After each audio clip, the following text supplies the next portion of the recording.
The email arrived on a Wednesday morning, right as I was trying to convince my 4-year-old, Mia, that her toast didn't need a fourth layer of strawberry jam. She was in the middle of building a magnificent tower out of cushions, a tiny construction mogul in unicorn pajamas. I was wiping a sticky handprint off the table when my phone buzzed with that familiar, unwelcome tone I'd assigned to my family's group chat. I opened it with one hand, my thumb hovering over the screen. The subject line was from my brother, Ryan. Subject: Dad's 65th birthday celebration. Important. I knew right then it wasn't going to be good. Anything Ryan labeled as important was usually just an exercise in his own self-importance. The email was cold, impersonal. Family, it began, because using our actual names was apparently too much effort. As you know, Dad is turning 65 this Saturday.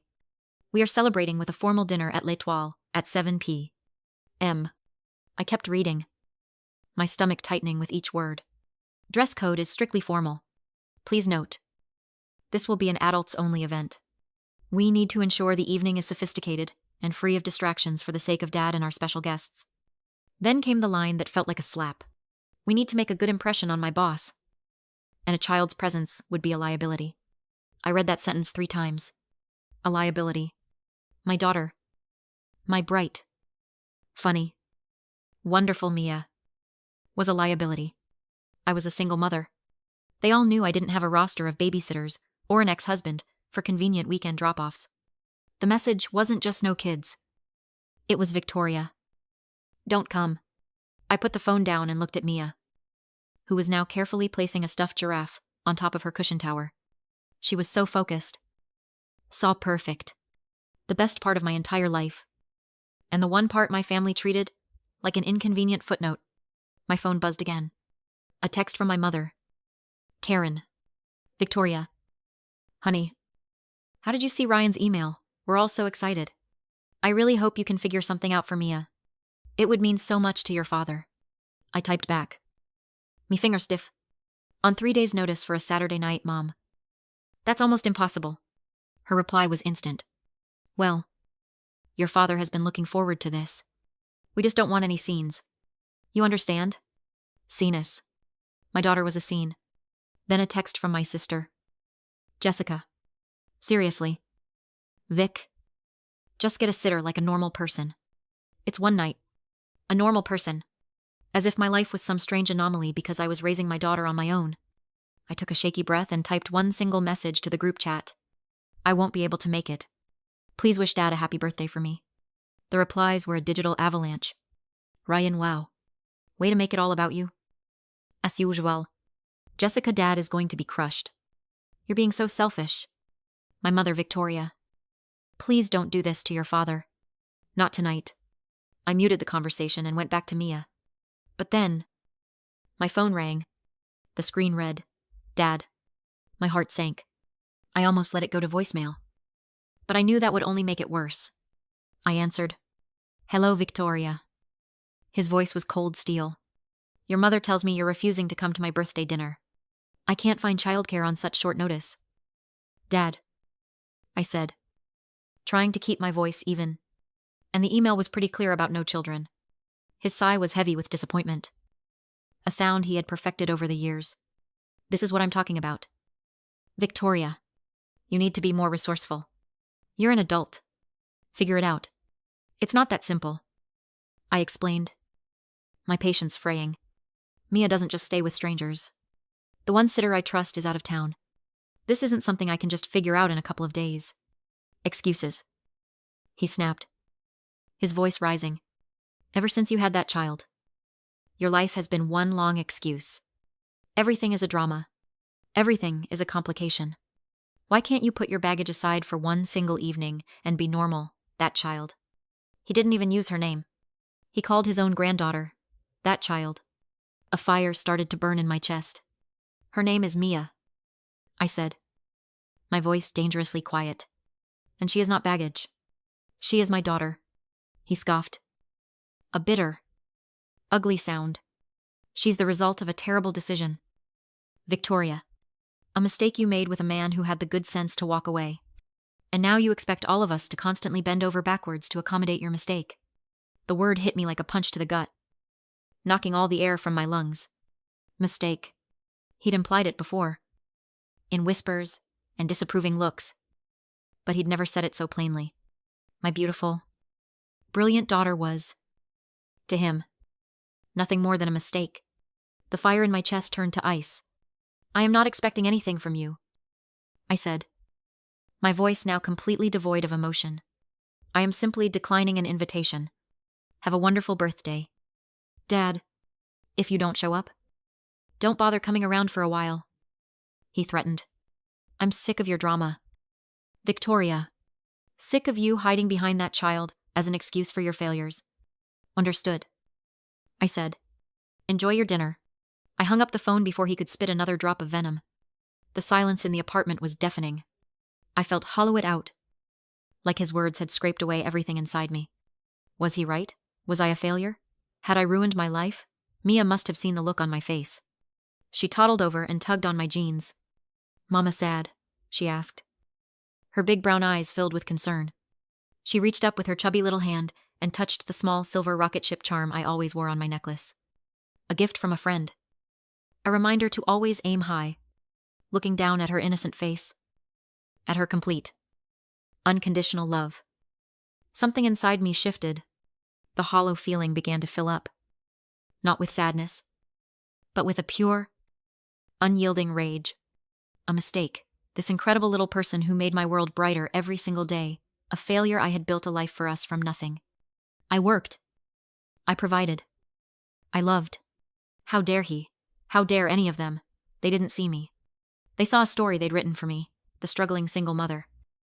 The cautionary tale. Fine. If they wanted to believe that, then they had no idea who I really was.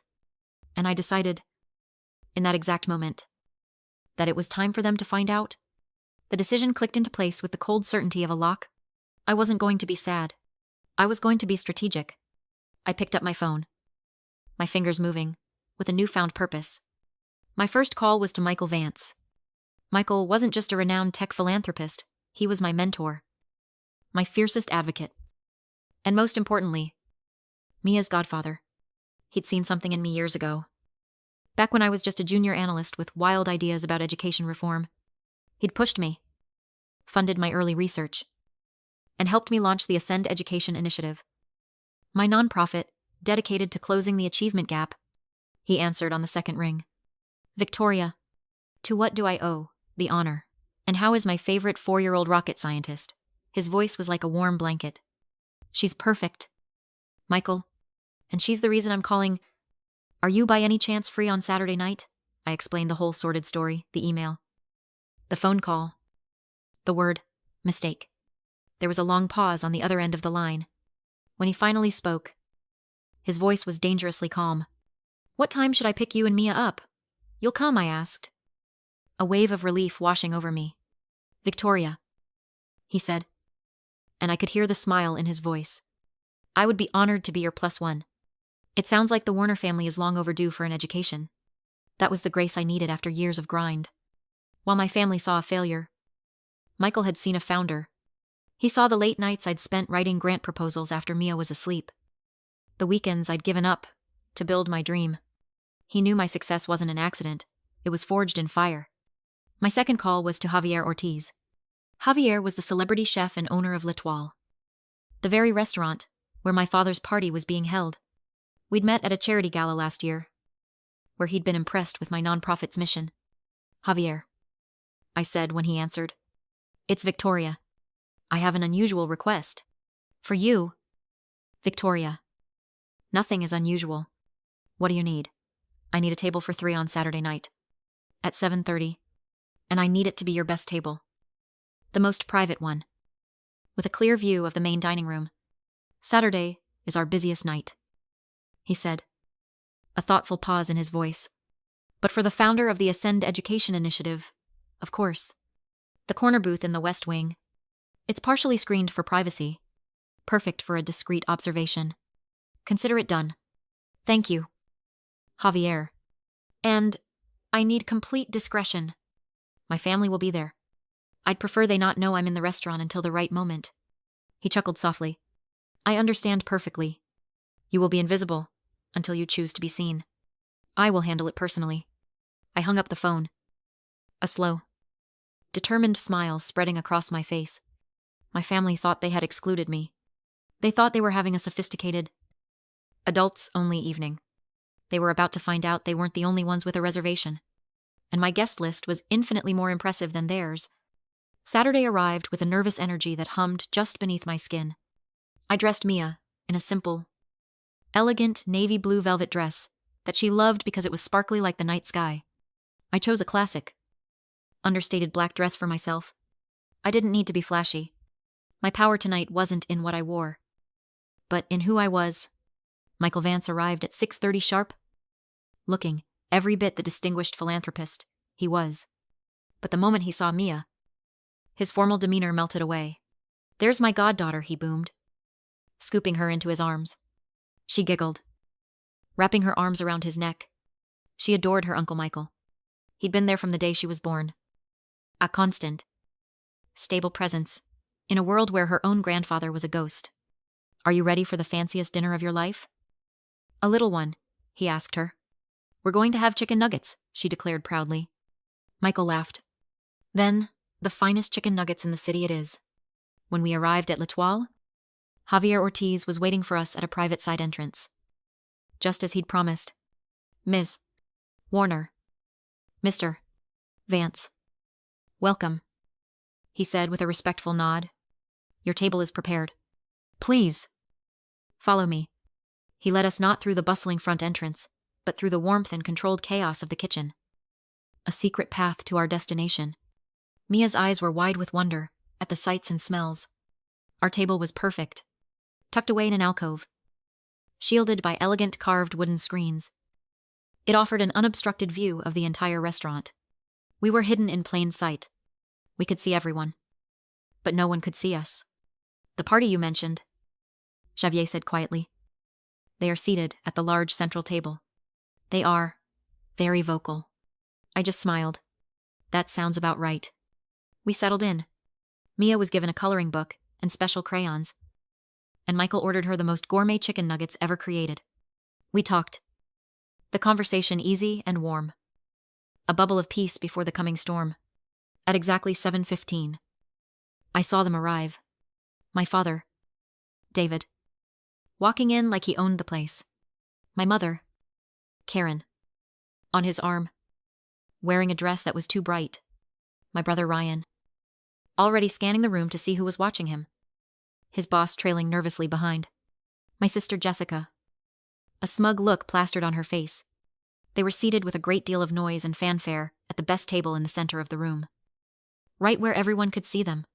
Dad immediately began holding court, his voice booming, his laughter too loud.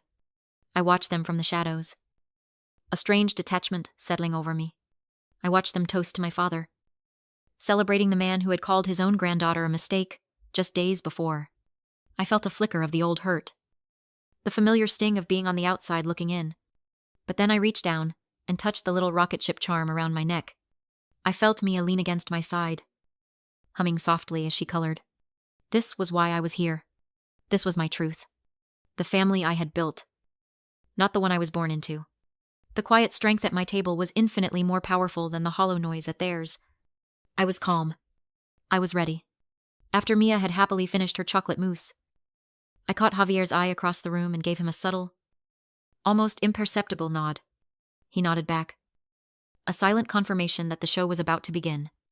2 minutes later, the ambient lights in the restaurant dimmed just slightly. A soft, theatrical shift that drew a hush from the diners.